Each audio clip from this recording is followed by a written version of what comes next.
accueillons sur ce plateau un couple qui se bat contre une administration. Et si vous-même vous menez un combat contre une administration, vous pouvez également nous joindre. Vous allez en savoir plus. Accueillons maintenant Marc et sa compagne sur ce plateau.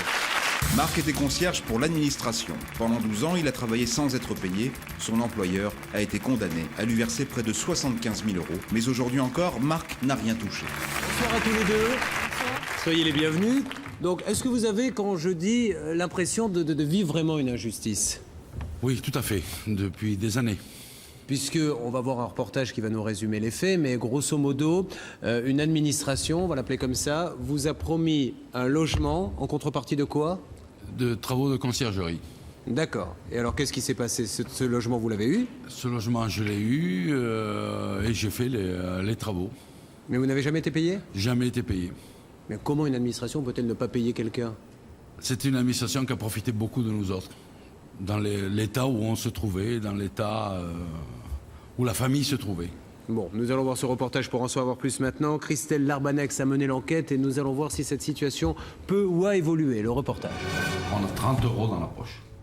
Aujourd'hui, on a 30 € dans la poche. Si ça continue comme ça, nous sommes à la ruine, mais à la ruine complète. Aujourd'hui, Marc, sa femme Isabelle et leurs 2 enfants sont dans une situation financière critique. La famille Valette vit avec moins de 700 € par mois. Alors pour s'en sortir, il a fallu trouver des solutions. Ce qu'on a dû faire pour pouvoir manger et vivre au quotidien, c'est faire des crédits à la consommation. On est obligé d'en faire 3. D'abord un, et après un autre pour pouvoir amorcer un peu le premier, reprendre un peu, tourner avec ça, quoi. C'est une survie, hein, c'est une survie. Et pourtant, cette famille devrait vivre décemment.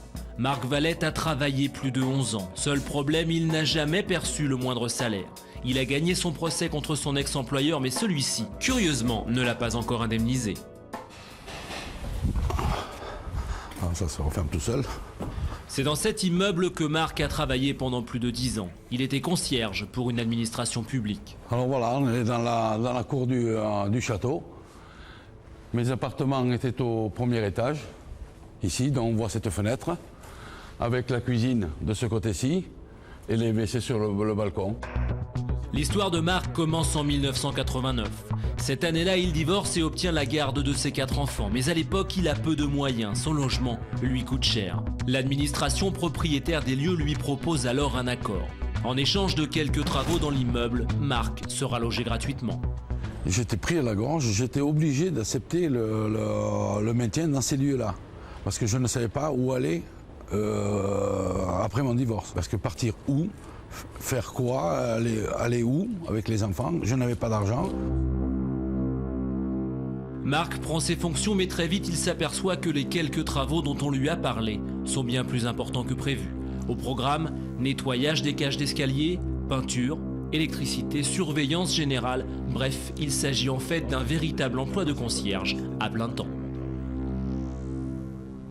Tous les tags que vous voyez dans la rue, je les avais moi-même sur l'immeuble.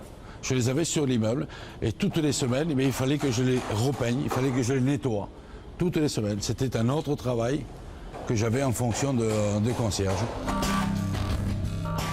Marc travaille 9 heures par jour, 7 jours sur 7 sans toucher le moindre centime. Dans l'immeuble et les environs, tout le monde le connaît et l'apprécie, mais cet emploi ne lui permet pas de manger, tant et si bien qu'un jour, il décide d'en parler à son employeur. Ils m'ont fait des promesses pendant 12 ans, comme quoi ils me donneraient des postes qui seraient rémunérés, et à chaque fois, ça tombait à l'eau. Au mois de février, par exemple, au janvier-février, ils me disaient en décembre, j'ai monsieur un tel qui s'en va à tel endroit, tu prendras sa place. Donc j'attendais décembre. Arrivé en décembre, cette place ne pouvait pas être libre, ne pouvait pas être pour moi. Donc on attendait encore un peu plus. Alors l'année continuait. Et dans l'année, j'avais, tiens, à la fin du mois, on a une possibilité. Mais cette possibilité n'arrivait jamais. Marc va croire aux promesses du directeur de cette administration, mais au fil des années, rien ne se passe, rien n'arrive. Il comprend alors que le poste tant espéré, on ne lui donnera jamais. Malheureusement, il est déjà trop tard. Avec 4 enfants à charge, il est pris au piège. J'ai vécu pendant ces 12 années du RMI. Ça m'est arrivé de me rebeller contre lui, mais à chaque fois il me disait Marc, si tu n'es pas content de là où tu es, tu t'en vas. Tu t'en vas. tu fais ce qu'on te demande ou tu t'en vas. Sans autre choix, Marc va rester. Les années passent, mais en décembre 2001, tout bascule. Marc reçoit une lettre, l'immeuble dans lequel il vit vient d'être vendu à la mairie. On lui annonce froidement qu'il doit quitter ses fonctions sans aucune indemnité. Et plus dramatique encore, on le met à la porte de son appartement. On en a été malade, on en a pleuré, hein, croyez-moi. Hein. On en a pleuré. Où on va aller, qu'est-ce qu'on va faire, qu'est-ce qu'on va devenir. Tous ces trucs-là sont venus à nous. Où est-ce qu'on va être jeté, parce qu'on savait qu'il fallait partir de cet immeuble. Ça a été une catastrophe. Hein. Une catastrophe. Marc va être relogé par la mairie de la ville avec sa nouvelle épouse et ses enfants. Sur les conseils d'amis, il décide d'attaquer son ancien employeur au prud'homme. Le 20 novembre 2002, il gagne son procès. Son ex-employeur est condamné pour absence de salaire, de congés payés, d'indemnité de licenciement et rupture de contrat sans motif. Au total, il doit verser à Marc près de 75 000 €, mais aujourd'hui, il refuse de payer. Je ressens une colère parce qu'ils me doivent ces 75 000 € et que je n'arrive pas à me faire régler, même par l'intermédiaire de mon avocat, je n'arrive pas à me faire régler, ils ne veulent pas et ma situation financière, elle est à zéro. Tellement à zéro que même le budget nourriture de la famille Valette s'est réduit comme peau de chagrin. Nous avons un budget tous les 15 jours qui est entre 50 et 70 €, on va dire. Je regarde surtout les promotions pour pouvoir faire un truc. On est 4 quand même à vivre dessus, donc oui, c'est très dur. On a fait un petit repas pour les fêtes de Noël, nous avons fait un petit repas plus amélioré, on s'était acheté une dinde. Et comme viande, c'est tout ce qu'il y avait. Après, on a eu des yaourts, des friandises par le Secours populaire. Et en cadeau de Noël, il n'y avait rien, on ne pouvait pas. Depuis 2 ans, Marc et sa famille se privent pour pouvoir survivre. Ils n'ont pas touché le moindre centime de la part de l'ex-employeur de Marc et rien ni personne ne semble pouvoir faire bouger les choses. On est abandonné. L'avocat, on ne lui répond pas. Nous, on ne nous répond pas. Et on est abandonné. C'est le pot de terre contre le pot de fer. On ne peut pas. On ne peut pas parler avec eux. Ils ne nous répondent pas. Pourquoi Marc n'a-t-il encore rien touché de son ex-employeur? Qu'attend cette administration pour le payer? Afin de le savoir, nous l'avons accompagné avec Isabelle au siège de cette administration. Sur place, nous demandons à parler au directeur. Là, vous n'avez pas bien choisi votre journée. On a un conseil d'administration. Il faut absolument qu'on ait une audition. Je vais vous poser la question. 15 minutes plus tard, la secrétaire revient. Les nouvelles sont mauvaises. Écoutez, je suis descendue, moi ils m'ont dit non, je ne peux rien faire de plus. Ah bah oui, mais écoutez, faites quelque chose. Écoutez, j'ai déjà fait ce que normalement je ne fais pas pendant le conseil d'administration. En principe, je n'y vais pas. Là, je suis descendue, j'ai posé la question aux deux, je peux dire Donnez-moi sur le téléphone. Après 20 minutes de négociation, une personne accepte enfin de nous recevoir. Le problème, c'est que ça met ces gens-là dans une situation financière critique ou attendre, d'accord? Mais pourquoi on leur a pas versé, par exemple, une provision en attendant une décision, vous voyez, où on paye une règle tout Oui, mais enfin, les règles de comptabilité publique ne sont pas très souples. Alors, il faut accepter le principe d'une transaction. La transaction, ça s'est passé par étapes, avec communication par avocat interposé. Alors, je vous dis, c'est en train de se régler cet après-midi. Cette affaire passe devant le conseil d'administration, ce qui nous permettra juridiquement de donner l'ordre au trésorier de payer. Ainsi donc, c'est le jour de notre venue que le conseil d'administration examine l'affaire Marc Valette. Hasard ou coïncidence, nous demandons tout de même à notre interlocutrice quand Marc sera payé. Je pense que d'ici la fin du mois, ça devrait être réglé. L'ex-employeur de Marc va-t-il tenir parole? Marc sera-t-il payé prochainement? Aujourd'hui, l'homme est désabusé. Sa situation financière est catastrophique. Pour Marc, le compte à rebours a commencé. Je suis déjà à près de 1 000 euros d'agio à la banque. Frais d'écriture, frais de ci, frais de là, j'ai tous ces agios qui tombent. Donc on ne se remontera pas. S'ils attendent plus longtemps pour nous régler, on ne se remontera pas. S'il n'y avait pas eu cette vente d'appartement, combien de temps auriez-vous pu tenir encore comme ça? Oui, je pense que ça aurait été encore une erreur, on aurait tenu encore longtemps. Ouais.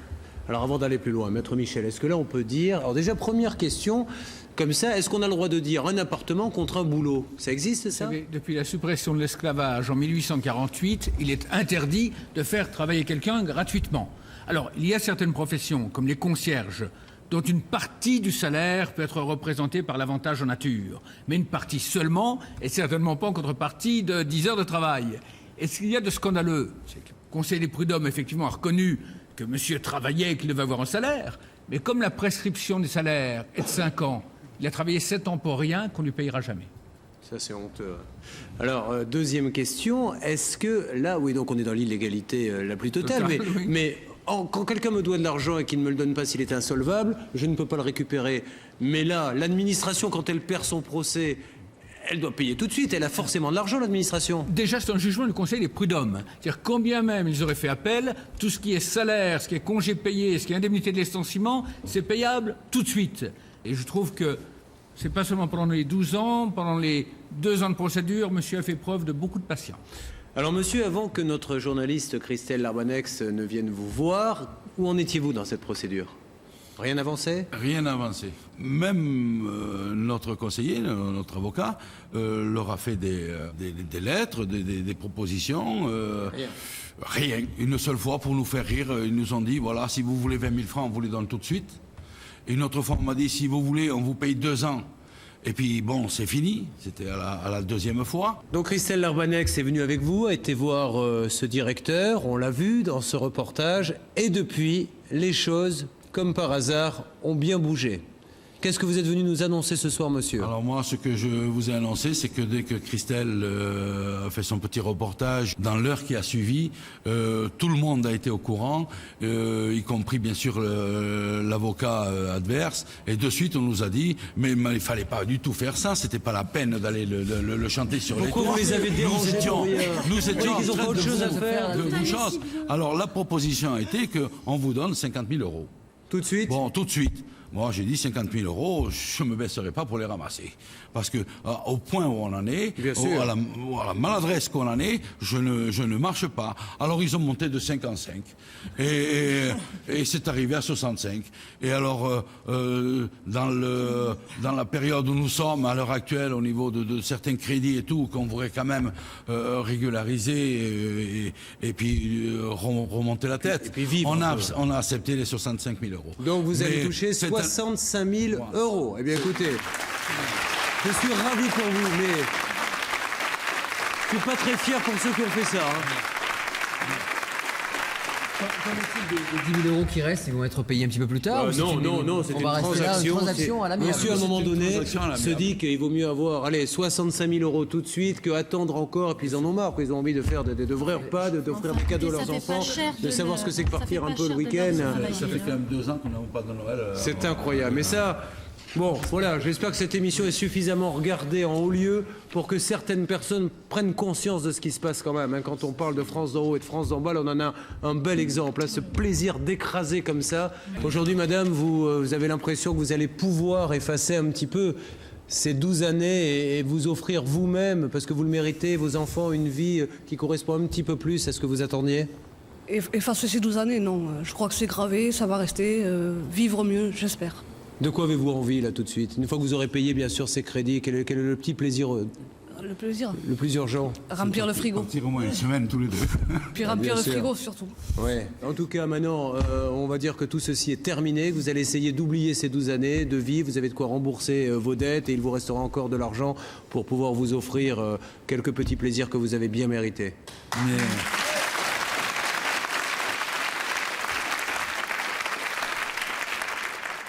S'il n'y avait pas eu, sans aucun doute là-bas, je crois qu'ils n'auraient jamais bougé. Oh, ils auraient peut-être fini, Non. ils n'auraient pas bougé. Ça aurait pris peut-être un peu plus de temps, en tout cas. Ils ne répondaient pas. Mais en tout cas, je suis ravi Ils ne pour vous. Vous ne pouvez répondaient pas pas. savoir à quel point vous justifiez toute cette émission, 10 années d'émission, rien qu'avec vous. Et merci à Christelle Larbanex, c'est notre journaliste qui a fait un boulot extraordinaire. Allez, bon retour, amusez-vous bien.